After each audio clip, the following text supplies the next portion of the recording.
Good evening, friends.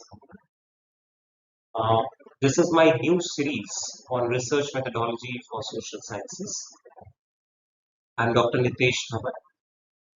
I'm doctorate in social work and presently posted as a state director in MSME Ministry of Gujarat. This is my series for research scholars and people who are interested in research activities. In series to come, in lectures to come, I will highlight on basics and fundamentals of research and various dimensions, various insights into the research process.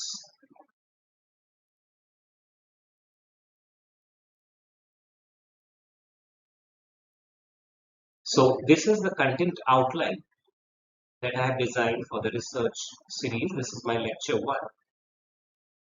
I have divided my whole series into 10 modules. In first module, as you can see, that हम basics of research and its application in social sciences पे बात करेंगे. दूसरे module में हम types of research and research designs के बारे में बात करेंगे.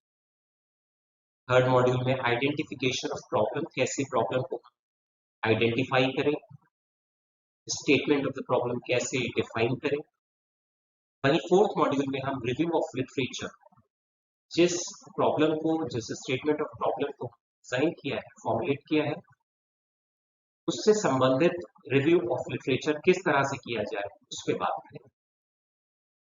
फिफ्थ मॉड्यूल में हम बात करेंगे कि किस तरह से हम ऑब्जेक्टिव्स बनाएं, कौन कौन से रिसर्च क्वेश्चंस हमको लेना जरूरी है और हाइपोथेसिस कैसे फॉर्मुलेट करें.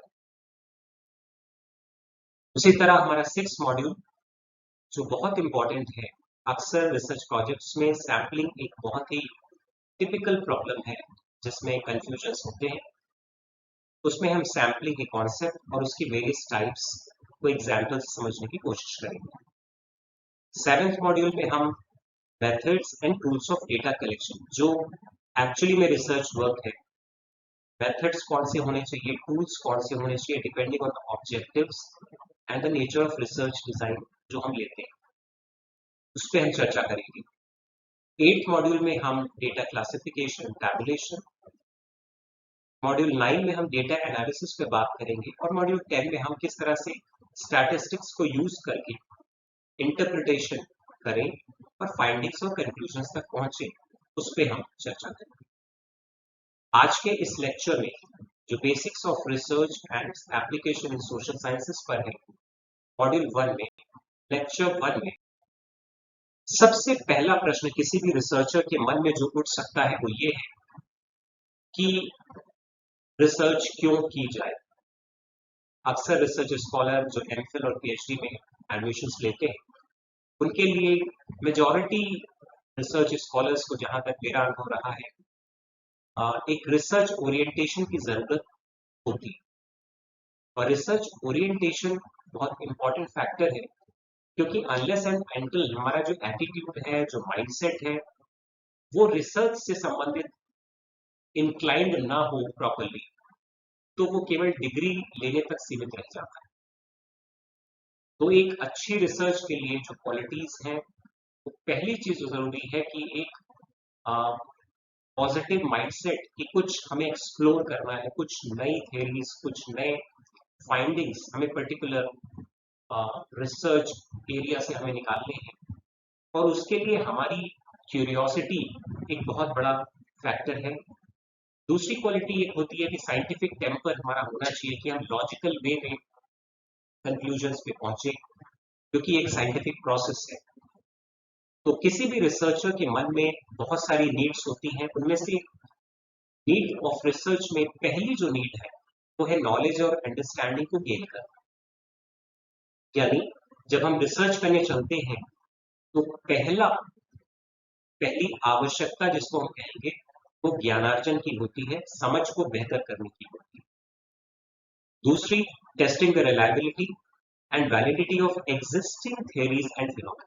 यानी जो पहले से थ्योरीज, फैक्ट्स, जो पहले रिसर्चेस हुई हैं, उस आधार पे जो थ्योरीज वर्क कर रही हैं, एग्जिस्ट कर रही हैं, उनकी रिलायबिलिटी को, उनकी वैधता को उनकी विश्वसनीयता को टेस्ट करना, वो दूसरा इसका एक आवश्यकता है। तीसरा, नई खोज के आधार पे कुछ नए सिद्धांतों की परिकल्पना करना, नए कॉन्सेप्ट्स बनाना, ये तीसरा ऑब्जेक्टिव है। और चौथा जो सबसे महत्वपूर्ण है कि हमारी जो अलग अलग फील्ड्स में रिसर्च होती हैं कि ह्यूमन एफिकेसी यानी हमारी कार्यकुशलता, हमारी जो क्षमता है, उसमें किस प्रकार से वो शोध अपना योगदान दे सकता है, वो चौथी महत्वपूर्ण आवश्यकता है। अब बात आती है कि रिसर्च एक्चुअली है क्या। रिसर्च केवल एक शोध नहीं है, ये एक सिस्टमैटिक प्रोसेस है। कुछ कॉन्टेक्स्ट में बात करता है और कुछ ऑब्जेक्टिव लेके चलता है, जिसका मकसद जो भी हमने कहा कि नॉलेज गेन करना, ओल्ड फैक्ट्स को वेरीफाई करना, नए सिद्धांतों को कंसेप्चुअलाइज करना। तो पहला जो आप देखेंगे स्टेज है वो यूज ऑफ सिस्टमैटिक प्रोसेस है, जिसमें हम मेथड्स, टेक्निक्स और टूल्स को यूज करके किसी पर्टिकुलर कॉन्टेक्स्ट में, कॉन्टेक्स्ट दो प्रकार के हो सकते हैं। कॉन्टेक्स्ट जब हम साइंटिफिक एक्सपेरिमेंट करते हैं और जब हम सोशल एनवायरनमेंट में करते हैं। यानी साइंटिफिक एक्सपेरिमेंट्स ज्यादातर लेबोरेटरी कंडीशंस में होते हैं, आर्टिफिशियल कंडीशंस में होते हैं, जहाँ एक पर्टिकुलर सेटअप होता है, कंट्रोल्ड सेटअप होता है, उसमें साइंटिफिक एक्सपेरिमेंट्स किए जाते हैं। वही सोशल एनवायरनमेंट में हम human beings, social processes, social phenomena की बात करते हैं, और उस कॉन्टेक्स्ट में हम जो हमारा पूरा एक अवधारणा है कि रिसर्च को हम सोशल एस्पेक्ट में यानी सोशल साइंसेस के संदर्भ में कैसे उपयोग करें, वो है। और इसका उद्देश्य वही है जो साइंटिफिक एक्सपेरिमेंट्स में है, वो बेसिकली थियरीज को, जो नेचुरल साइंसेस हैं उसमें साइंटिफिक एक्सपेरिमेंट्स ज़्यादा यूज किए जाते हैं, लॉज को एक्सप्लोर करना, उनको फॉर्मुलेट करना वेरियस साइंटिफिक एक्सपेरिमेंट्स के आधार पे। वहीं सोशल एनवायरनमेंट में जो हमारा उद्देश्य होता है वो ये है कि किस प्रकार से हम मानव जीवन की जो अलग अलग क्षेत्र हैं उसमें उनकी कार्य कुशलता में सुधार ला सकें, उनकी एफिकेसी को बढ़ा सकें। तो ये पूरा एक रिसर्च का कॉन्सेप्ट है। इसमें ध्यान देने वाली बात ये है कि रिसर्च कोई एक नॉर्मल प्रोसेस नहीं है, it is the use of particular specified methods, techniques, and tools in the context of social environment or controlled scientific setup to achieve some objectives. तो ये पूरा एक रिसर्च का कॉन्सेप्ट है। इसके अलावा जो मैंने बात कही कि शोध के कुछ अपने एक स्वाभाविक गुण हैं जिनको पूरा करना आवश्यक है, तभी वह शोध के जो रिसर्च के जो पैरामीटर्स हैं उस पर खरी उतर पाएंगे। तो पहला ये है कि साइंटिफिक अप्रोच है, ये फैक्चुअल है, ये वेरीफाइबल है, ये इंपेरिकल है। इन चारों टर्म्स को समझना बहुत जरूरी है। साइंटिफिक अप्रोच हम उनको कहेंगे जिसमें पर्टिकुलर एक प्रोसीजर फॉलो किया जाता है जो तथ्यों पे आधारित हो, अनुभव पे आधारित हो, जिसमें cause and effect relationship develop हो, जिनको हम टेस्ट कर सकें। तो आप देखेंगे कि इसमें ही सारे गुण समाहित हैं, चाहे वो एम्पिरिकल वाला पार्ट हो जिसको हम अनुभव जन्य कहते हैं, अनुभव पे आधारित हो, यानी उसमें सब्जेक्टिविटी ना हो, फैक्ट्स पे आधारित हो और रीजनिंग पे आधारित हो, उसको हम एक रिसर्च की कैरेक्टरिस्टिक्स की श्रेणी में रखते हैं। फिर वो वेरीफाइबल भी होना चाहिए, यानी जिनको ऐसे तथ्य या ऐसे फाइंडिंग्स जिनको कोई दूसरा रिसर्चर भी अगर टेस्ट करना चाहे तो वो वेरीफाई कर सके उन सर्कमस्टांसेस में। तो इनमें ये चार गुण रखना बहुत जरूरी है कि वो एक वैज्ञानिक अवधारणा है, तथ्यों पे आधारित है, जिसका परीक्षण बार बार किया जा सकता है, और जो अनुभवजन्य है, एक्सपीरियंस के आधार पे है, ऑब्जेक्टिविटी है उसमें। तो ये कुछ मूलभूत गुण हैं एक अच्छी रिसर्च की। अब बात आती है कि सोशल रिसर्च, क्योंकि हम सोशल रिसर्च के कॉन्टेक्स्ट में बात कर रहे हैं, application of research methodology in the context of social environment. तो मोजर की एक परिभाषा है कि social research is a systematic investigation to gain knowledge, new knowledge about social phenomena and social problem. तो इसमें दो तीन टर्म्स हैं जिस पे फोकस करना जरूरी है कि एक साइट सिस्टमैटिक इन्वेस्टिगेशन है जिसकी अभी हमने चर्चा करी कि ये स्टेप बाय स्टेप फॉलो करती है, एक रिसर्च डिजाइन होती है जिसको हमें फॉलो करना होता है।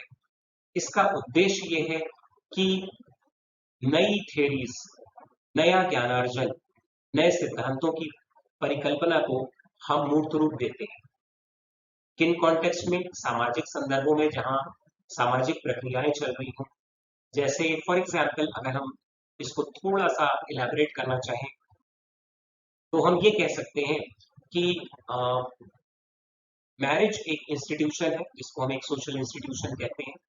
कैसे आधुनिक परिवेश में marriage as a social institution में बदलाव आया है, ये एक सामाजिक प्रक्रिया है। और 90 के दशक के पूर्व जब ग्लोबलाइजेशन नहीं हुआ था और पोस्ट ग्लोबलाइजेशन क्या सोशल इंस्टीट्यूशन पे फर्क पड़ा है, क्या प्रभाव पड़ा है उसका। तो अगर हमें सामाजिक प्रक्रिया यानी जो एक विवाह जैसी सामाजिक प्रक्रिया का अध्ययन करना है तो ये एक सोशल प्रॉब्लम तो नहीं, सोशल इशू के रूप में आएगा और सोशल फिनोमिना है ये। और कैसे इसमें समय दर समय बदलाव आते गए हैं, इसके प्रभाव का अगर हमें अध्ययन करना है तो एक ये सोशल रिसर्च का हिस्सा होगा। और इसके लिए हमें एक सिस्टमैटिक इन्वेस्टिगेशन यानी एक प्रक्रिया अपनानी पड़ेगी, तब ये जाके एक सामाजिक शोध कहलाएगा जिसके आधार पे हम कुछ नए सिद्धांतों की परिकल्पना कर सकते हैं। दूसरी परिभाषा स्टीवेंसन की है जिसमें उन्होंने कहा है कि social research is a method of study of analysis and conceptualising social life in order to extend or verify knowledge and whether that knowledge aids in construction of a theory or in the practice of an art। यानी social research एक method है किसका? विश्लेषण का, analysis का, जिसमें हम social life, जो हमारे सोशल लाइफ है उसमें कुछ हम कॉन्सेप्ट्स को वेरीफाई करते हैं, उसके आधार पे, वेरिफिकेशन के आधार पे, शोध के आधार पे ज्ञान को हम विस्तार देते हैं, यानी उस ज्ञान का विस्तार करते हैं। जो प्रिंसिपल, जो सिद्धांत निकल के आते हैं उसके आधार पे हम कोई थ्योरी बनाते हैं। तो ये उसी चीज को जो पहली डेफिनेशन में कही गई है उसको दूसरे शब्दों में कहा गया है। और इसका भी जो उद्देश्य है शोध का वो यही है कि एक साइंटिफिक एनालिसिस करना, पुरानी जो ज्ञान के सिद्धांत हैं उनका परीक्षण करना और नए तथ्यों के आधार पे नए सिद्धांतों को, नई थ्योरीज को फॉर्मुलेट करना और उन्हें व्यवहार में लाना। अब बात आती है कि जैसा हमने शुरुआत में बात करी कि दो कॉन्टेक्स्ट है, दो संदर्भ हैं जिसमें शोध होता है, एक एक्सपेरिमेंटल कॉन्टेक्स्ट है और एक सोशल कॉन्टेक्स्ट है। आप देख सकते हैं कि दोनों ही कॉन्टेक्स्ट में क्या अंतर है, बहुत स्पष्ट अंतर है। कि एक तरफ जहां साइंटिफिक रिसर्च, जो एक्सपेरिमेंटल रिसर्च जिसको हम कहते हैं, वो बहुत ही कंट्रोल्ड है क्योंकि उसमें एक्सपेरिमेंटर का रोल बहुत इंपॉर्टेंट है, वो कंडीशंस को कंट्रोल करता है। आप जैसे जैसे आगे सीरीज में देखेंगे तो वो अंतर और स्पष्ट होंगे। इनको हम मेजर कर सकते हैं, कुछ नंबर्स में क्वांटिफाई कर सकते हैं, आसान होता है। ऑब्जेक्टिविटी होती है इसमें, जो एक्सपेरिमेंटर है उसकी जो भावनाएं हैं वो इस पे कम प्रभाव डालती हैं और ये ज्यादातर तथ्यों पे आधारित होता है। वेरीफाइबल है क्योंकि इसका बार बार हम परीक्षण कर सकते हैं आसानी से उन कंट्रोल कंडीशंस में। रिलायबल चूंकि ये तथ्यों पे आधारित है, इसमें भावनाएं सम्मिलित नहीं है एक्सपेरिमेंटर की, तो ये एक रिलायबल यानी विश्वसनीय शोध कहलाती है। और वैलिडिटी यानी जिस उद्देश्य के लिए टेस्ट बनाए गए हैं वो उसको पूरा करती है। और ये रेप्लिकेबल है यानी इनकी पुनरावृत्ति की जा सकती है। कोई दूसरा भी अगर शोधार्थी है जो शोध करना चाहता है उन्हीं कंडीशंस में, उन्हीं सर्कमस्टांसेस में, तो उसको रेप्लिकेट भी कर सकता है। वहीं दूसरी ओर सामाजिक शोध जो है, सोशल रिसर्च, अनकंट्रोल्ड कंडीशंस में ज्यादातर होता है क्योंकि वो मानवीय प्रक्रियाओं, सामाजिक प्रक्रियाओं के बीच होता है, एक एब्स्ट्रैक्ट एनवायरनमेंट होता है, तो वहां पे क्वांटिफाई करना भी बहुत मुश्किल होता है। क्यों? क्योंकि वो मानव व्यवहार, एक जटिल मानव व्यवहार से संबंधित होती है। वहां पे थोड़ी सब्जेक्टिविटी भी होती है, क्योंकि वहां पे आपको इंटरप्रिटेशंस करने होते हैं, उनकी एनालिसिस करनी होती है। और उसमें कई बार ये देखा गया है कि अगर शोधार्थी बदलते हैं तो उनका इंटरप्रिटेशन भी चेंज हो सकता है। यानी जो रिसर्चर की अपनी सब्जेक्टिविटी होती है, उसकी सोच होती है, उसकी जो भावनाएं होती हैं, वो भी कहीं ना कहीं रिसर्च को प्रभावित कर सकती है। इसको डिफिकल्ट करना कंपैरेटिवली मुश्किल होता है। उसी तरह इसकी विश्वसनीयता और इसकी वैधता थोड़ी कम हो जाती है, क्योंकि इसमें सब्जेक्टिविटी का अंश होता है। सब्जेक्टिविटी की बात जहां भी आएगी, उसकी रिलायबिलिटी, उसकी वैलिडिटी प्रभावित जरूर होगी। और इसको रेप्लिकेट करना थोड़ा मुश्किल होता है, क्योंकि ये मानवीय व्यवहार से संबंधित है। बार दोबारा से उन कंडीशंस को क्रिएट करना नेचुरल सोशल एनवायरनमेंट में वो पॉसिबल नहीं हो पाता है, इसलिए रेप्लिकेशन भी मुश्किल काम है। तो इसको हम कह सकते हैं कि सोशल रिसर्च डेफिनेटली ज्यादा चैलेंजिंग है किसी भी रिसर्चर के लिए, ज्यादा चुनौतीपूर्ण।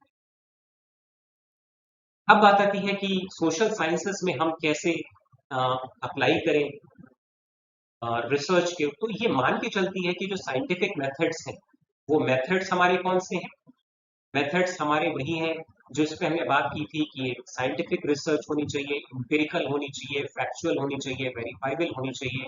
और उसमें भी हम ऑब्जर्वेशन और इन्फ्लुएंसेस को यूज करके सोशल साइंसेस, जिसमें sociology, social work, psychology, economics, geography जैसे ह्यूमैनिटीज के जो क्षेत्र हैं, उसमें हम वही साइंटिफिक मेथड्स को हम यूज करके और एम्पिरिसिज्म को बढ़ावा देके यहाँ पे अनुभव आधारित जो भी हमारी फील्ड रिसर्च है, उसके आधार पे हम उसको स्केल्स के द्वारा, क्वालिटेटिव एनालिसिस के द्वारा हम रिसर्च की एनालिसिस करके शोध के जो अपने मानक हैं उनको पूरा करके हम सामाजिक संदर्भ में भी एक प्रभावशाली शोध को जरूर कर सकते हैं।